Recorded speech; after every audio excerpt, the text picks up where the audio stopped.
అమెరికాకి సంబంధించి తాజాగా బయటపడ్డటువంటి అంశం ఏంటంటే ట్రిలియన్ల కొద్ది డాలర్, దాదాపు $2.5 ట్రిలియన్ సొమ్ముకు సంబంధించి లెక్క కూడా తెలియకుండా ఖర్చు అయింది. అంటే ఆడిటింగ్ చెయ్యలేనటువంటి విధమైనటువంటి ఖర్చులు. అది ఉక్రెయిన్ యుద్ధాన్ని అందామా లేకపోతే ఇంకేదైనా అందామా అంటే అట్లాంటి వాటిలో ఒకటి ఇదే.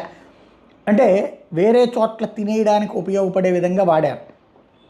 తాజాగా $4,42,340 అమెరికాకి సంబంధించినటువంటి నేషనల్ ఇన్స్టిట్యూట్ ఆఫ్ హెల్త్ ఖర్చు పెట్టిందంట. దేనికో తెలుసా? వియత్నాంలో ఉన్నటువంటి మేల్ ప్రాస్టిట్యూట్స్ బిహేవియర్ గురించి